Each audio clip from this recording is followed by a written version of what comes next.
Dejha. And I'm Ania. And so Ania and I have a collaborative practice for the last 7 years.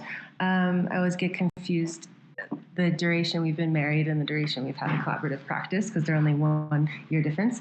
And we create immersive environments and experiential arts, bringing together creative technology, performance art, and large-scale immersive environments. My background is in human-computer interaction and creating immersive art. And yours? And mine is in performance art and choreography. So yeah, we started working together in 2016, just figuring out kind of how our backgrounds and how our practices could merge, and then that kind of took on a life of its own and became a practice focused mostly on experiential art and kind of not having any allegiance to any one medium, but instead starting always first with the concept and then asking, what mediums are best suited to communicate this idea. Is this something that is using technology or not? Or is it using performance or not? And really creating unique kind of teams and approaches depending on whatever we do. And I think there has been some interesting advice that is often given, which is, do one thing and do it well and stick to it, which Dejha and I have never followed and never really been able to follow because it's just not how we operate. I think it definitely can raise some challenges.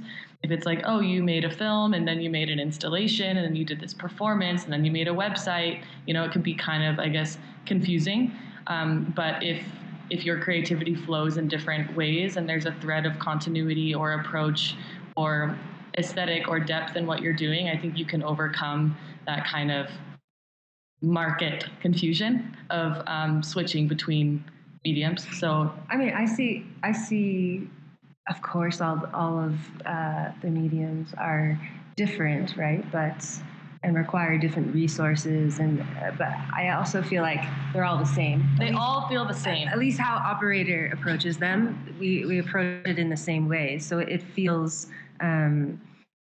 whether it's a performance or a poster, or a Polaroid, or it's the same. It's the same practice. So yeah, I don't believe in being too specialized. At least for our practice, it doesn't. Or limiting yourself for market purposes to one thing. So feel free to ask questions.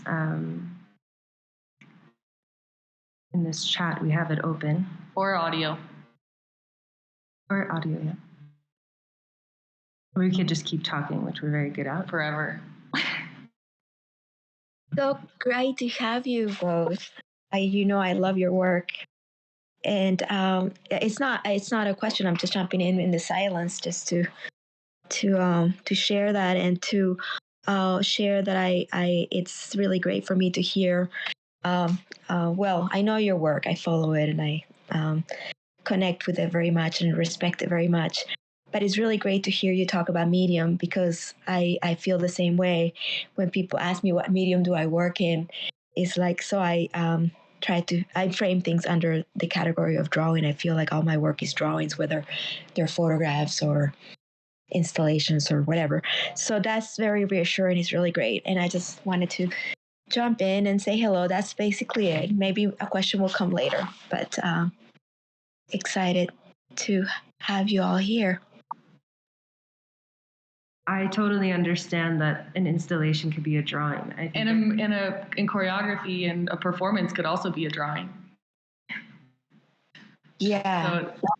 So, yeah, that's how I work my work. They're drawings, installations, performances, but they're all drawings. To me, I frame them all under drawing. But just love your work and want to give you a chance to keep expanding on that and other people to ask questions. Sure. Thank you, Martha. I love what you're doing as well. Happy to have you also in Unsigned and here. So we have a question. Congrats on your recent opening, Alejandro. It looks wonderful. Thank you so much.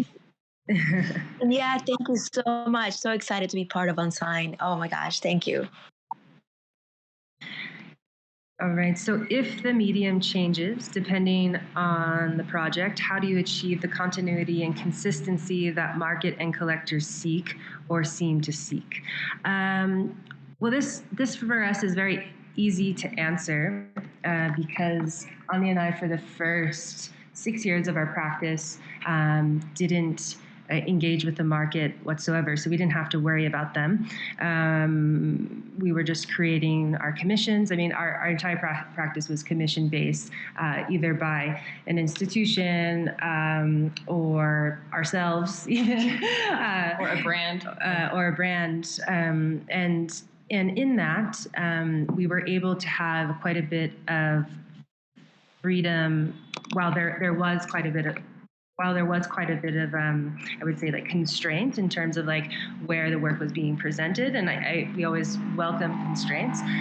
It wasn't like we were building to sell, and because we weren't making art to sell, because it was also quite impractical. And this has been like a bit of a running joke our entire practice, which is like, okay, you have these large scale experiential artworks, things that are completely impractical to build in the first place, and then certainly not reasonable to recreate ever.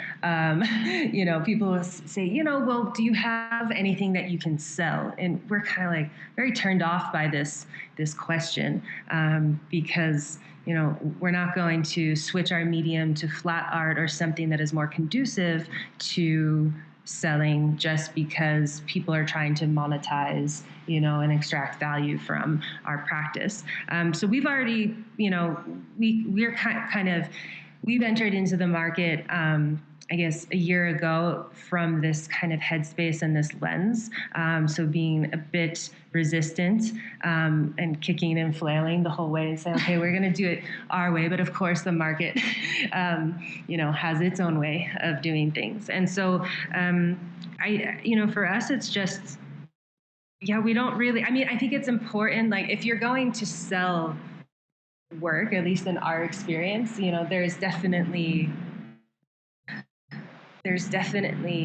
a site we think of it as a site to create for. So like all of our work, the market is like a conceptual site. That's how we think of it. We're like, okay, that's the location in which we're building for, in a way, but we kind of have fun with that and kind of fuck with it a little bit and poke at it at the same time. And then, but most of our works, operate outside of the market, or have for the majority of our practice. So I think for us, like, coming into it, we're just continuing to, approach those works the same, but with the market as the site, which becomes a very interesting challenge and fun performance almost. Yeah, and also in your question, you mentioned the achieving of continuity and consistency if the medium isn't the same. And I would say that you can achieve continuity and consistency through voice.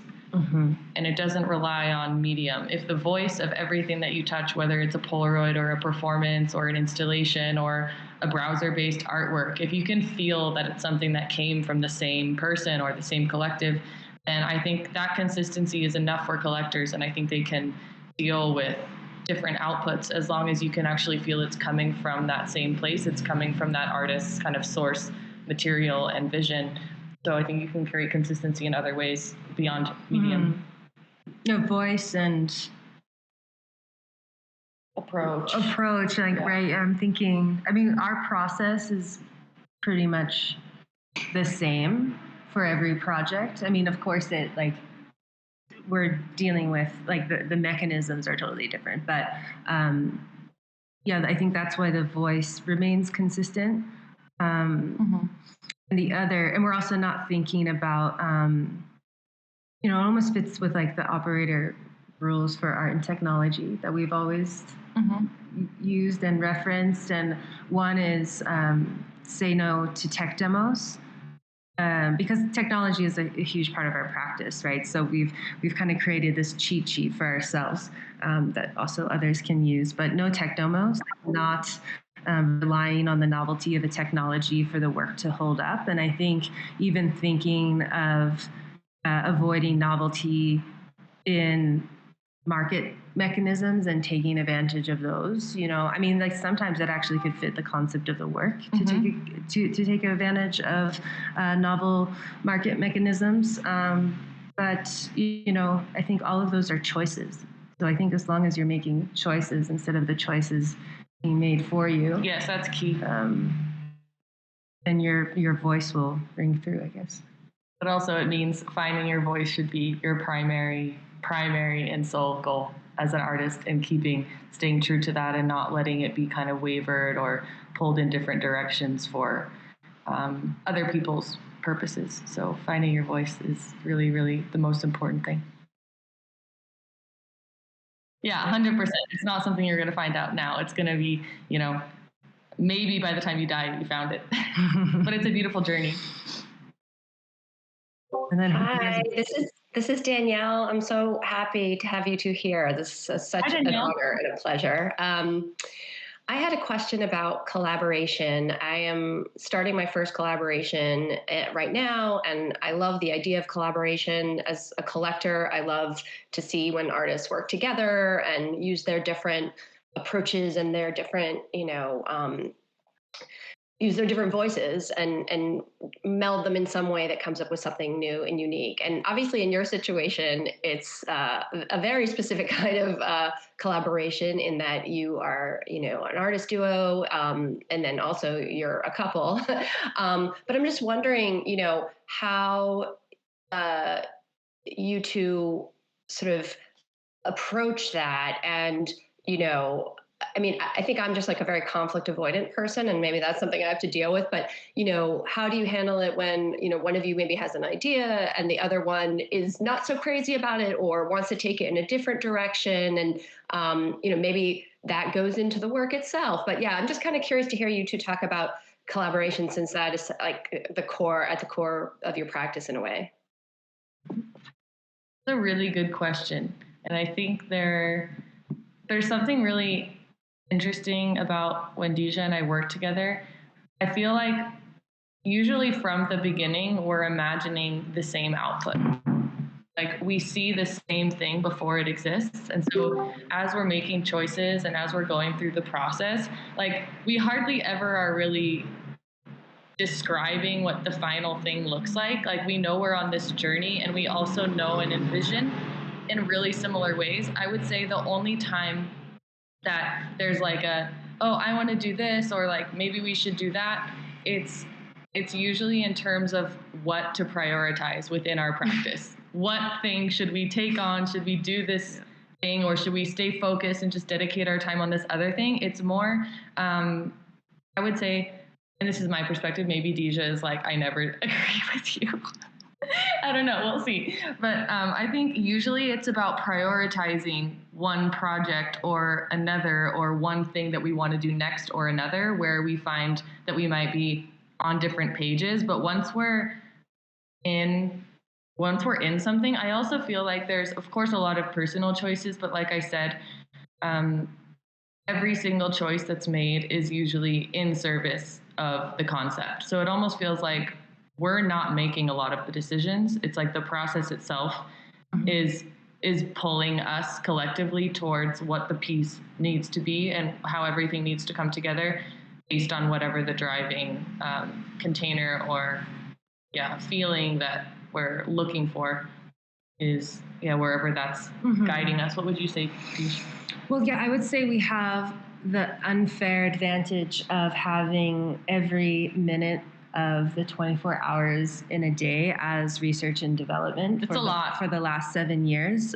So we're pretty synced, but then we also are challenging each other as well. It doesn't mean like, okay, we agree on everything. I think when we are creating a work and we're creating like the conceptual underground, which we're obsessive about, because these projects end up becoming quite large scale, or they're created over a long time. And if we don't have a strong conceptual foundation and compass, then it's easy to get lost once you start throwing all of the different possibilities or the cogs in the machine or the parallel work streams that are needed to realize the work. If you don't have that tight conceptual foundation and that like tight, almost like rule set, even though it feels a little cold to call it that, you could also just call it like intuition or aligned intuition for that particular project,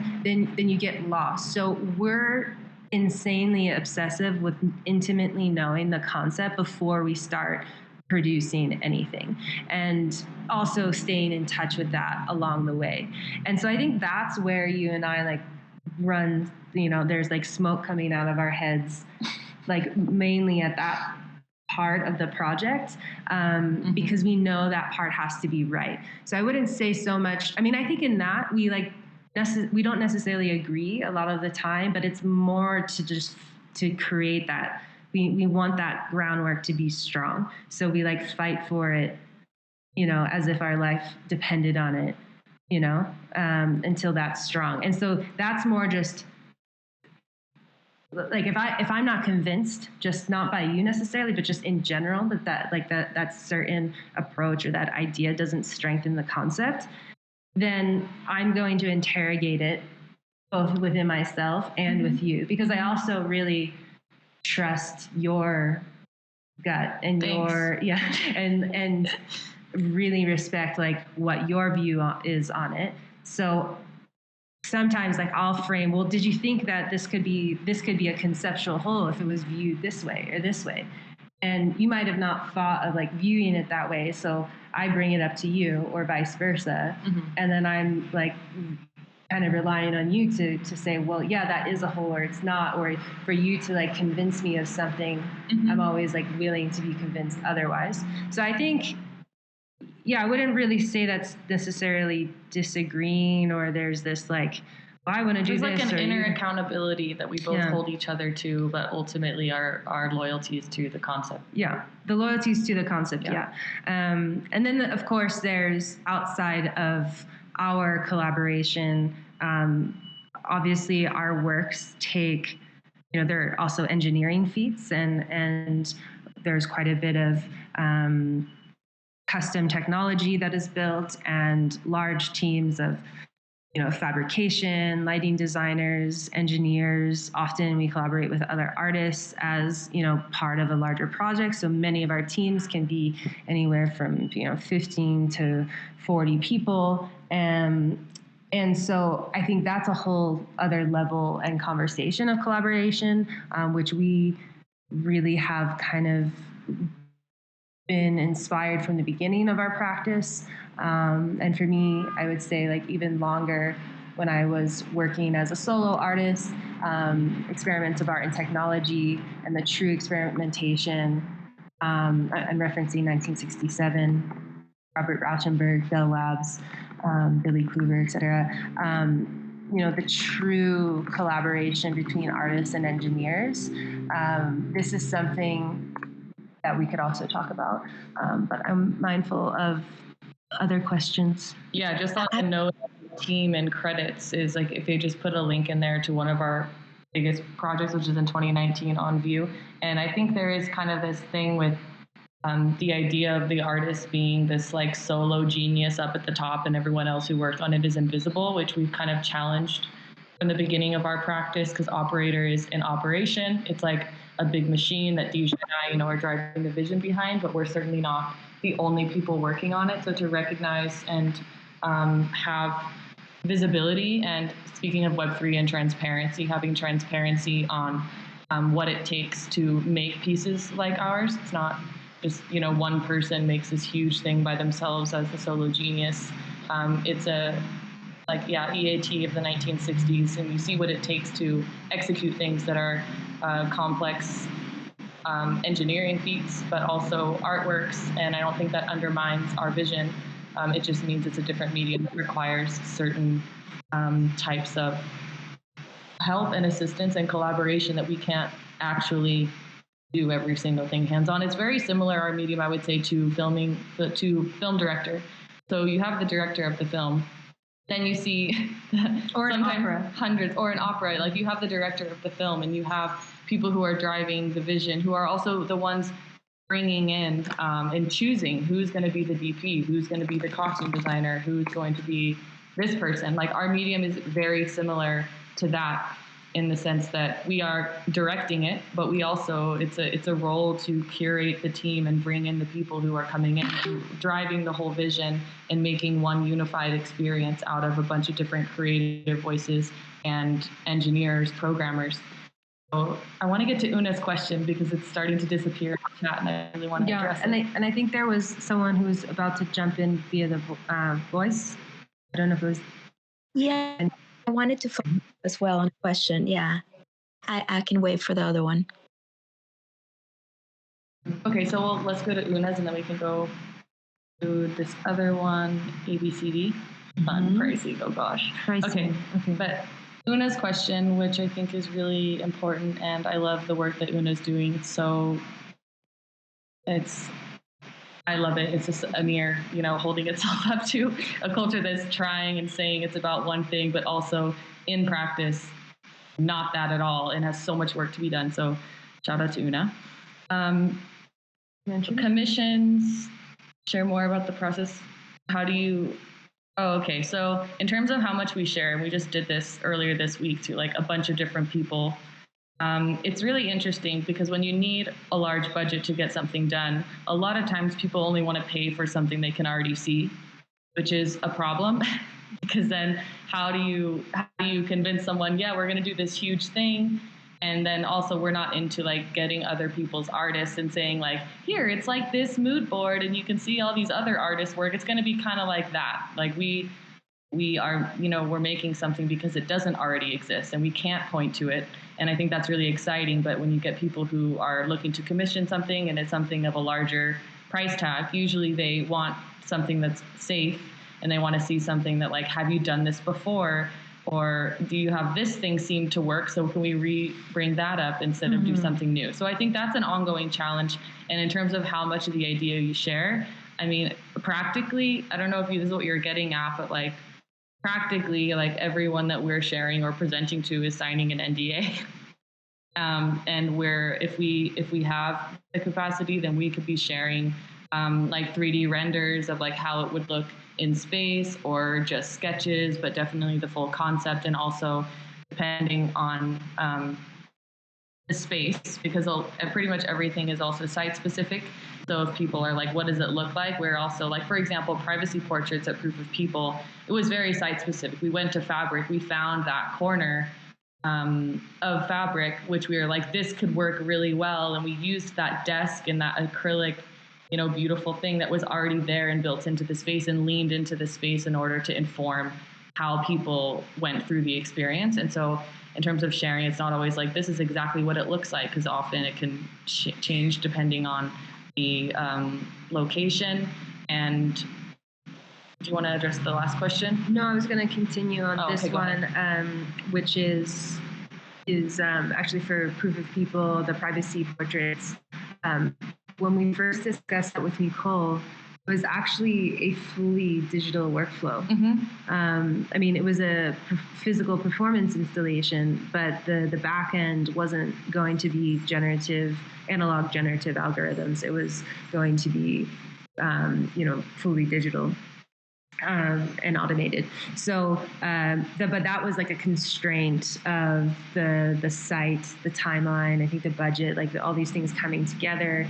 Realistically, it had to take this other form, which like, let's do it through our human bodies instead of having someone stand in front of the camera. Which serves the concept. So I think this is all to say when you ask like, how much do you share before and how do you get people on board with your ideas?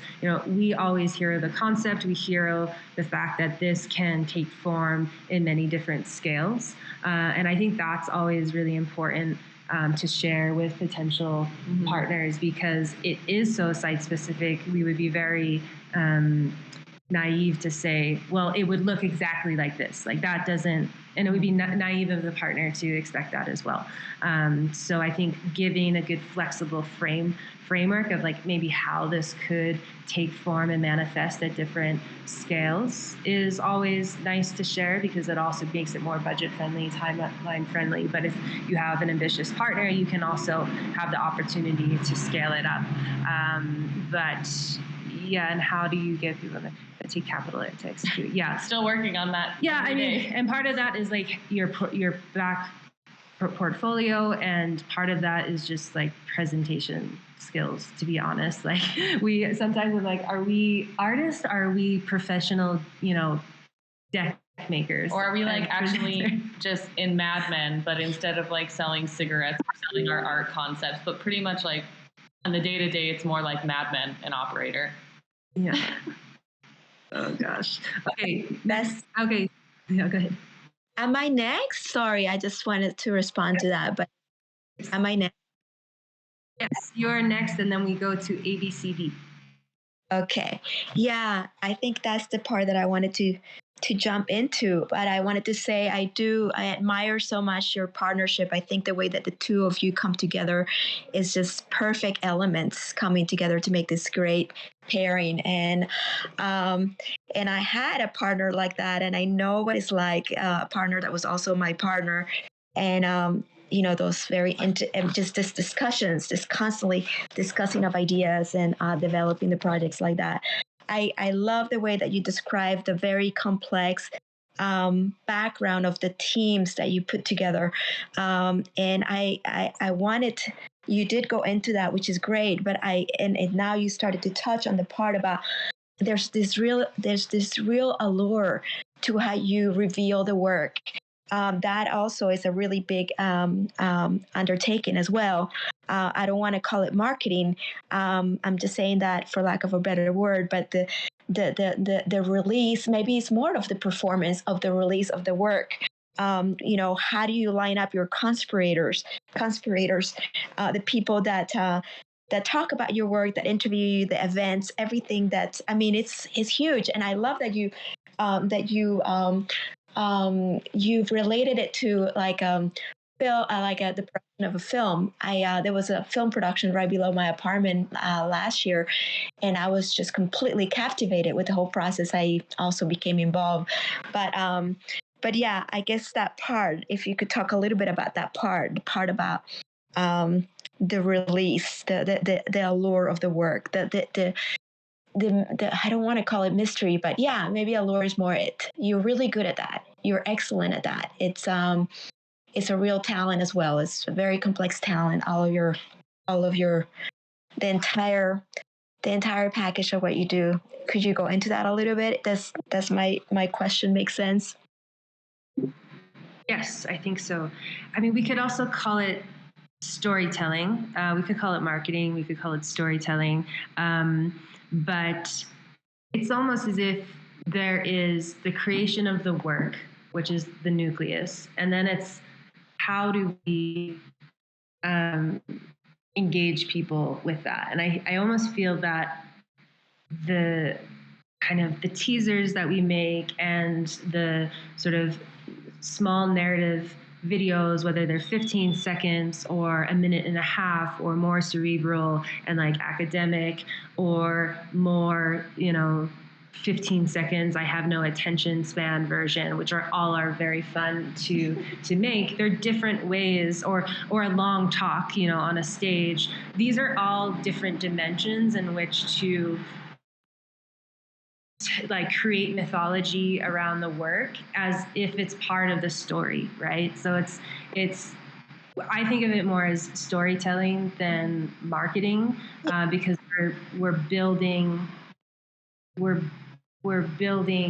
these kind of like characters within the work, like through these like different mediums, whether it be like video, audio only, long talks, short talks, and all of those kind of form the identity of the work.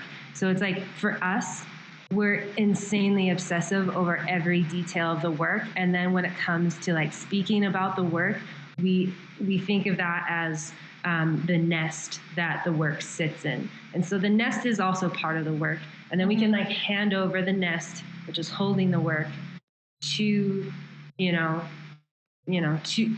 others, to writers or to people who are interested in the work, or, and they can start building their own mythology, which I think is also important. But for us, we want to create the container that it comes in, because the container, also as a trained designer from way back in the day, this also is like fresh in my mind. And like, for instance, like I was obsessed with title sequences. So like every one of our releases like have their own title sequences, but that's because of like, well, I don't have a design studio, I have an art practice, but like I'm gonna get my title sequence, itch out on this, like this. But it spends days on a title sequence. Yeah. So, and the edits, sorry. Yeah, it's follow up to that question. Are you tied to an institution? I guess I'm saying that because I used to be in academia, and I found that that space for me really helpful in terms of doing this type of work. It was just very accessible. The teams and the collaboration with the students, and then there was that base, that income, that you had. Like you didn't have to be worrying about that. Like what you said, you're not making these things to sell per se, right? Like I'm curious how you guys find your entire team of the whole thing. I'm curious about that. To find the team, like our collaborators. Yeah, you guys tied to an institution, or you guys are your? Am I on speakerphone? No, I am on speakerphone. I didn't know if I was. We can hear you. Yeah. We can hear you. Yeah, I wasn't sure if I was muted. Yeah, are you? I guess I'm thinking about my situation. When I was tied to an institution, it seemed like the forming of the teams was much easier for me. I guess I've been in a secluded state. Maybe that's part of it. So I'm curious how you guys are doing it. Yeah, I mean, I'm sorry to say this too. I apologize about. No worries. We're not tied to an institution. We pretty much per project are assembling a team, but also we've worked in many different cities, even before when we were just doing, like when our art practice was solely in commissions. We were doing like very quietly corporate work that would pay our bills, so we could spend 4 months working on our museum commission and spending our whole artist fee and like getting the floor that we wanted in the room. So I think we've kind of established a really wide, very international creative network of collaborators that we've worked with on several different projects that, depending on, and this could be ranging from like LA to New York to Hong Kong to London to Paris. Like we have pretty much everywhere we go, we have some sort of creative crew or network. And so I think over the years, you just find people that you love working with, and anytime something comes up that fits them, we try to bring on people that we've worked with before, or if we're in a new place, we find them or get recommendations through this network. Mm-hmm. So it's definitely a team that is built per project. You're right, it is easier to have that when you're attached to an institution, but at the same time, there's something really beautiful, and it's also a creative act to bring people together. We had one project in 2021 where we had people where it was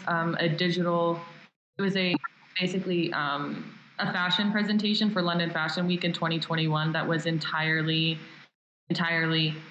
virtual. Everyone was just doing fashion films. We decided to do an interactive, like browser-based artwork, and we had a team working across 8 time zones. And so we had someone in Istanbul, someone in Shanghai, someone in Milan, like people in New York, in Canada, in LA, all working together.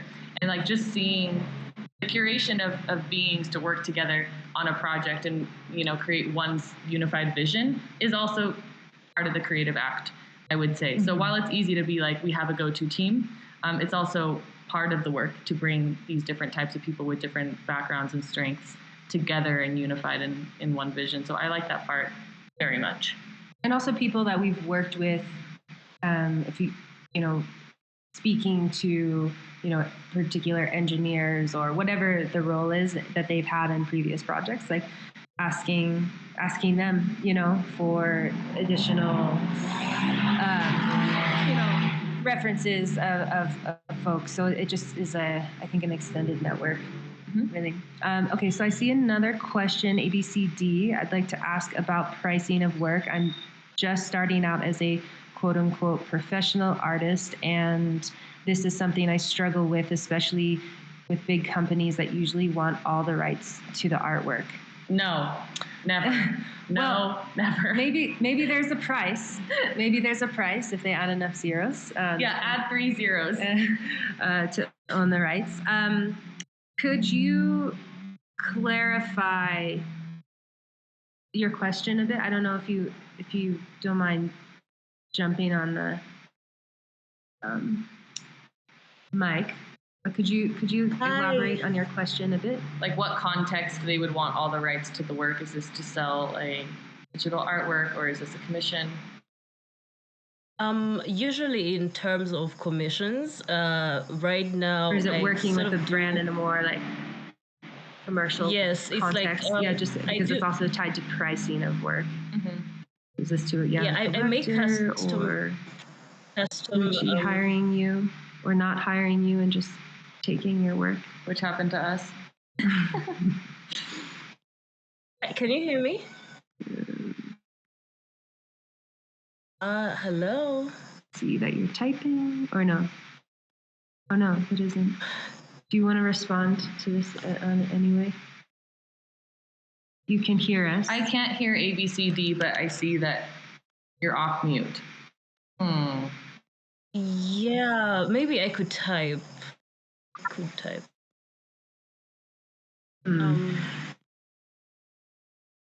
Okay, maybe you can refine the question a little bit in writing.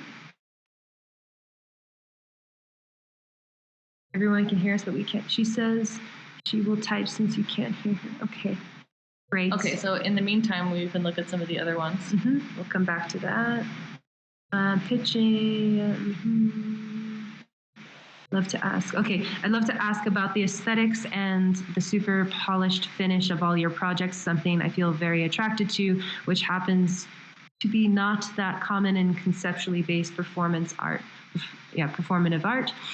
Did you have common visual references before working together? Yes, for about 2 weeks before we. Then I moved in. Or do you work with mood boards for each project? What is the role of fashion, and when does it come along in the process? Great question. You want to go? So funny, our first date, which is supposed to be like actually just meeting to talk about working together, it was like strictly like we'll meet to discuss a collaboration. We left, and we still have this somewhere. We had this coaster where basically the first time we met, we just were like, have you seen this? Have you read this? Have you listened to that? Have you this? And we wrote each other. We have the coaster somewhere, the actual one that has our handwriting from the first night we sat at a table together. And we were just like sending each other like, okay, you have to read this book. You have to see this film. You have to read this poem. Yeah, we're going to find that coaster and dig it up. It's definitely like a gold mine for the archive. So I love that it still exists. But so I think at the very beginning, back to your question, Alejandro, like, did we have visual references before working together? I think actually a core part of our relationship, both artistic and also romantically, has just been like a shared appreciation for the same things. Like Dejha one time, this is like before we had our second date, she just sent me a photo of this film being projected in her living room. And it was this scene from a Roy Andersson film where there was like this dance class, and it was really awkward. I don't know if you're familiar with Roy Andersson, Swedish slow cinema director.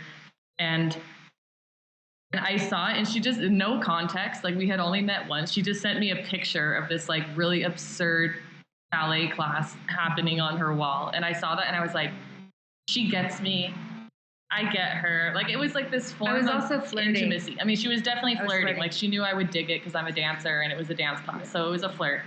But anyway, I think the a shared appreciation for certain certain aesthetic approaches and certain styles of art, like part of the core fabric of what we make. And so there's definitely this, from the very beginning, literally very beginning, there's been a shared appreciation and like very similar taste to what we want to make. And then the first part of your question, something that you feel attracted to. Okay, you're saying that super polished finish on projects isn't typically common in conceptually based performative art. I guess like by definition, conceptual art, the concept is more important than the art object itself, right? Or whatever that like output looks like. For us, we kind of hold both of those equal, and almost as if the rule was like mutual, in that the concept has to be better than the art object output, and then the art object output has to be better than the concept, and they're both fighting for first place. I would say if one had to win, the concept always has to win. Production's very important, and details are very important. Exactly, and I think for us, the reason why production is very important, besides like obsession with craft, is given that our work is mainly experiential art, and it's a world that we're creating for people to enter into. We always use this sentence, which is like we don't want to wake anyone up from the dream, right?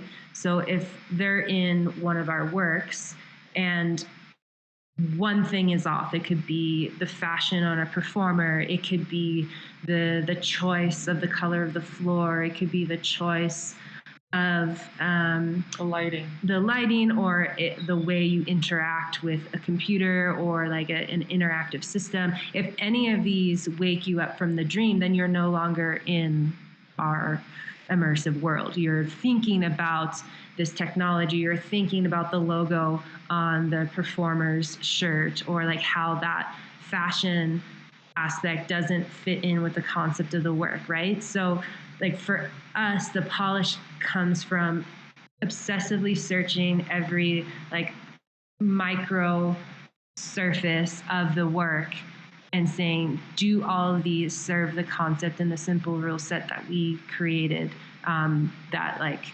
informs and illustrates what this concept and artwork is. I don't know if that came out clearly, but the other thing regarding your question on fashion, that's why either way, we are, fanatical about fashion, but I think it's more specifically tied to what I just said, which is what the performers are wearing are an extension, are a part of that world. So it has to be also serving the concept. So many times we create our own fashion in collaboration with fashion designers, which if you go to any of our projects, they're in the credits, you can see who they are.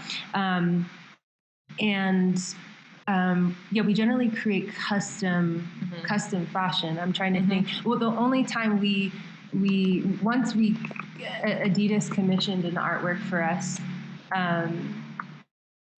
and we created our own fashion for that. It's called Offazon. Ania's going to put the link in there. And this was fun. We created our own fashion, and it was for a shoe launch. And we were like, Adidas was like, can they wear the shoes? We're like, of course not. They're going to be barefoot at the shoe launch because it would wake them up for a dream. Of course they know where they are. And they're at a shoe launch, so we don't need to remind them again. And this is like a gift that you're giving to them where they get to just see performance art. Ania just put the link in there. But this is an example of the fashion that we created for this piece. We didn't sew it, but we designed it, and then we worked with a costume designer who executed the vision. And you can see how the fashion they're wearing fits in with the structure we designed and fits in with the shadow play and the broken grids all over the wall, which are all based on the broken grid within the shoe that this was all based on. So I think, fashion is essential because also in the dance world, I can't tell you how many times I've gone to a performance and I'm staring at like a Lululemon logo on someone's pants, and like that's all I'm thinking about, and I'm not thinking about what the movement is about. I'm just so distracted with the lack of, or like if the lighting doesn't match the mood that the movement, like I'm really sensitive to how all these things can be working together to create something. So even if it's something about the body, like what the body is wearing is not shallow, it's not an afterthought, it's always part of the work. And so that's why fashion is important, because it's something that can easily distract you from like what you want your audience to experience and what you want them to feel. I want to go back to Una's question, is it's pretty simple. Which one? About if we go back to certain things. Sorry, where? Text authors that we go to. We use Brian Eno's oblique strategies a lot. I don't know if you're familiar with those, but they're really fun. It's this like card deck. And yeah, I'll type it in here. We use those a lot if we're like going in circles. And even if we get the card that says like reverse or like drink a glass of water, it's usually like what we needed to hear. So we use those cards a lot for like little refreshes. Definitely. Right now I'm reading a book called Corporate Imaginations about Fluxus, which is really fascinating.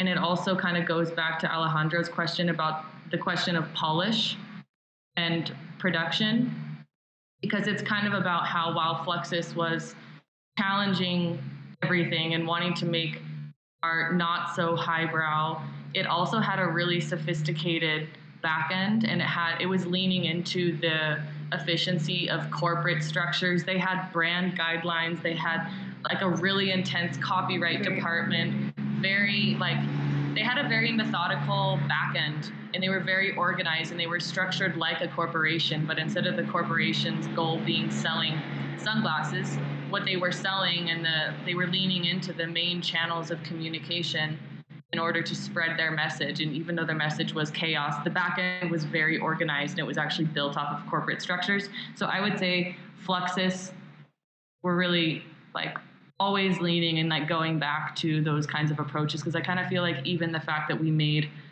Operator was kind of a Trojan horse in this myth of like professional, trustworthy structure that knows how to spend your money, because people don't trust women artists with big budgets, and they don't trust women artists with technology. But you do trust the elevator operator or the airplane operator or the you trust operators. You trust operators. So performing the system. Performing the system is like part of also the polish and the kind of performance of trustworthiness that is embedded in just like being able to survive with this kind of work as who we are. Okay, so back to ABCD's question. My question is in terms of commissions, for example. I am currently working on a custom artwork for a limited edition packaging label for a big company that is going to be used commercially and after charging a flat fee. I realized that I was selling all the rights to the artwork. How would you advise to go about it? And what is your experience with pricing for big companies? Okay, so we should probably disclose that we have done commercial work that has been white label in the past, which we don't do anymore.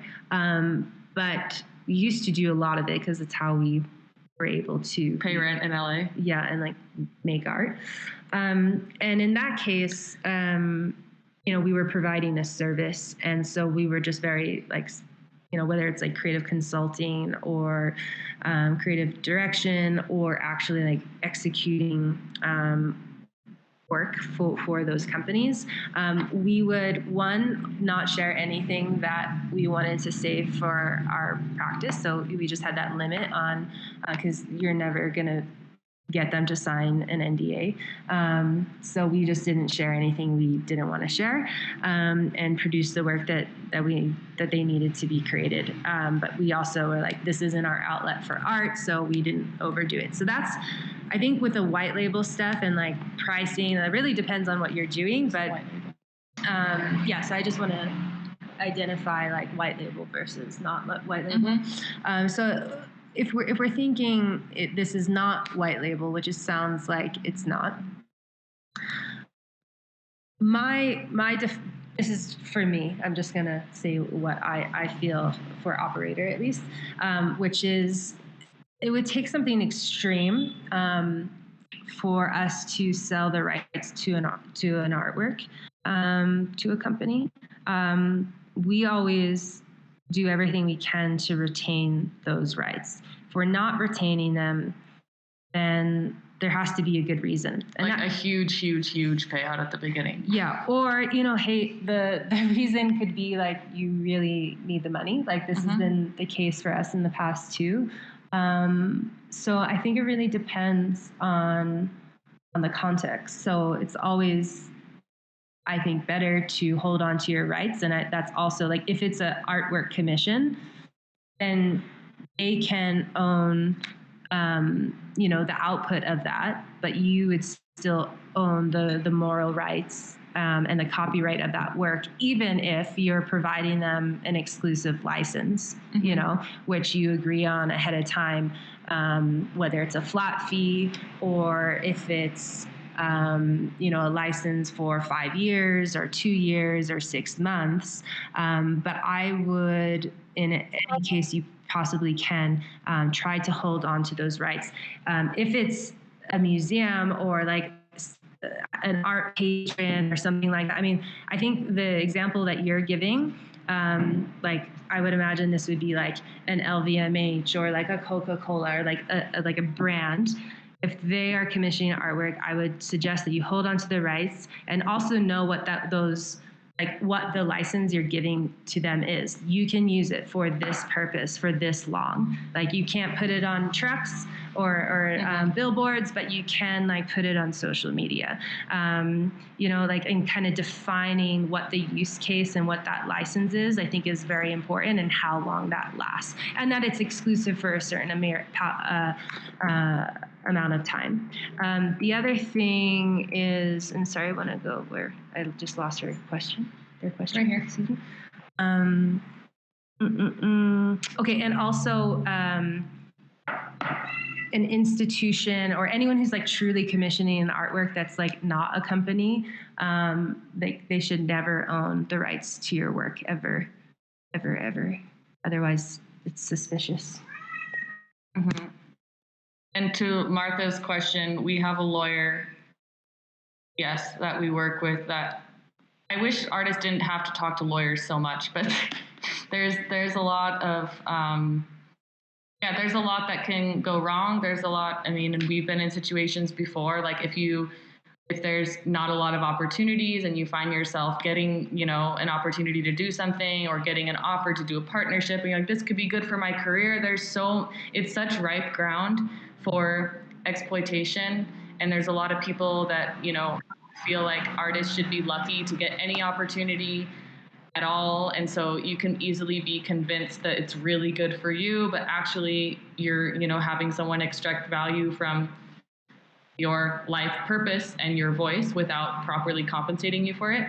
So I think it's really important to have someone who can, remind you of the value that you bring to the table, because there's a lot of ways and mechanisms and means and people that are not really respecting artists, and they know that artists just want to do what they want to do. And they'll usually use that as leverage to give the artist as little as possible to get something from them. So yeah, we consult with our lawyer. I mean, the night of the unsigned discussion, right after dinner, Dejha was on the phone with our lawyer checking the legality of, can we sell people's signatures? How do we go about this? So every project, every partnership, every deal, we have a lawyer look at it, because you just have to be protective. And I think when you first start out, you want to trust everyone. And unfortunately, we've learned over the years that everyone doesn't have the same intentions that you might have. And so it's really important to be on the defense, even if it's not your natural, state. Also keep in mind, if you have a contract with a company and you're like, oh, well, I know this person, they own this company, so I can trust them. Well, if they sell that company to someone else, then who are they selling it to? That's out of everyone's hands. So it's like that whole trust thing, went out the window because they could be purchased by, I don't know, Facebook or some other company that then you have this contract with who can like exploit your likeness or your project in a way that maybe your friend who previously owned the company would not. But you have to keep those things in mind. And I think what Ania said, top of mind, is if a company is hiring you to do something, like they're there to extract value from your practice, and maybe that's okay. And often that's what's happening in these like market scenarios. Like that is what's happening. That's the arrangement, right?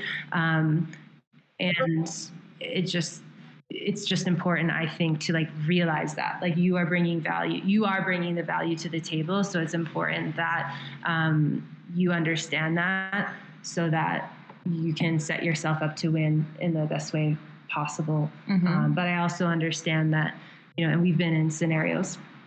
Not everyone is like Nicole.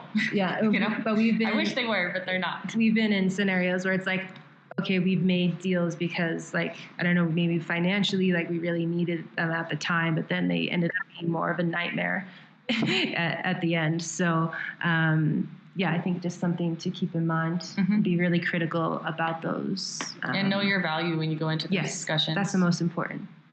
And the lawyer that you work with, is it a lawyer that specializes in art in particular? How does that work?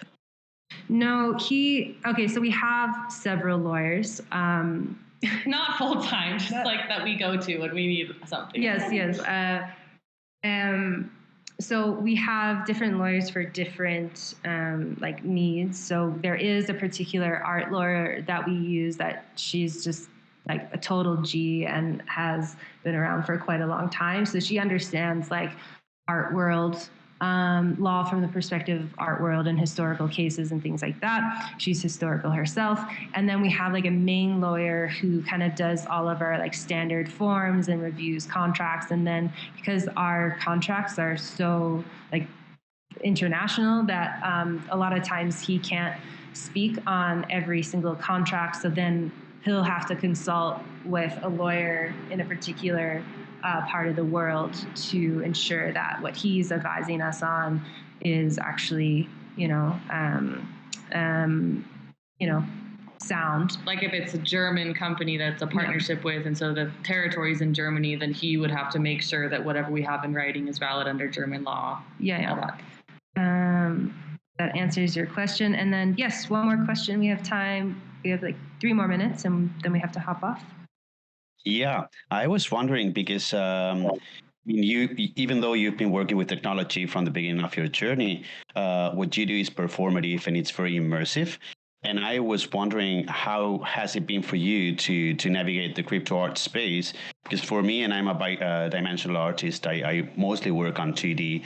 Sometimes I'm missing the sense of space and the possibility of intervening and playing with that, and it feels a bit constraining. I was wondering, how has it been for you, and what do you see as a constraint and also as a potential advantage to develop your work within the crypto art space? Yeah, fantastic question. And it's funny knowing what we did before, and as you can see, from many of the projects on our website, even if our work is highly digital and using a lot of technology, we've incessantly and as a religious belief, avoided the screen at all costs for all of our projects. So we're using Touch Designer and sensors but we have really tried to get out of digital art as there's a screen. And so that's been a pillar of how we approach technology. So definitely, when you mentioned how it felt to dive into a space that is very screen heavy, at least at the beginning due to COVID, there wasn't a lot of in-person experiences to be had. It was definitely, we had to figure out ways that we were interested, or we actually started, and when we made our first works, we were thinking about the screen as a site. We were actually imagining like, what could we make that is still us, but that also is on a screen? Because we've never thought about making artwork that is shown on a screen. So that was like a site-specific endeavor to even think about how can something that we create still have our voice, but also be something that is contained in this medium and like fits into this market. So that was definitely a challenge. It took us a while, and I feel like I'm really happy with where we ended up. But then as soon as humanly possible, and like privacy portraits, for example, or even before privacy portraits, we did 3 privacy dinners, which, to speak to your point, Alejandro, with getting to know a space, diving into crypto and diving into Web3, but everything being on Twitter or on Discord is like, you can't really get to know us through those mediums. Like that's not really like who we are, what we do. So what we decided to do was at these, in conjunction with 3 different major NFT, like crypto events, we hosted these experiential privacy dinners where we invited people, and we basically had dinner as a medium where we invited people, and we worked with a chef in every city who translated the themes of our privacy collection into a meal. There was like performance. It was like completely surreal. There were performance artists like doing stream of consciousness, private key writing, like on the floor and dragging the paper over the table. So we had these dinners that I think were a way for us to, which were a way for us to get to know people and also introduce people to us in our actual medium, which is experiential art. And so I think now that things are opening back up, there are more events. I mean, what VCA has done with Proof of People has been incredible. And the second that we mentioned to Nicole that we wanted to do something, we didn't just like want to have our work on a screen, but we had this idea of something that was participatory, where the collector was going through an experience with us, and there's intimacy, and we're photographing them. I mean, she was completely open and very supportive from the beginning. So if your work is incorporating the blockchain, but also relies heavily on space and on human presence, and that, then there are people, particularly like VCA, and there are partners that you can reach out to that I think are very supportive and also see that kind of potential and see what it can bring to people's understanding of even what crypto art can be. Like, I don't think when people hear crypto art, they think of, what privacy portraits ended up being. And it can be whatever you want it to be. It's just about, artistic and creative use of the blockchain. So I think if you're missing that, then if you can, whenever possible, even if it's during a major event during NFT NYC and you have a friend's apartment that you want to turn into an installation and invite people who happen to be there during NFT NYC to go to this apartment to see your piece. You can just get creative and create your own things. We had this interview recently, or we heard an interview with Lynn Hirschman-Leeson recently, and she was talking about how at the very beginning with her work, no one would accept it, no one would show it, and she rented a hotel room. And she invited people the whole day to come in and experience her work. She took over a hotel room. And so I think this kind of like innovation and this ability to work with limited resources and also find like-minded partners who want to support what you're doing is essential at the very beginning, especially in a space that's very digital. If you want to work with space, find ways, get creative, and find people who also want to explore that territory with you, because they're there.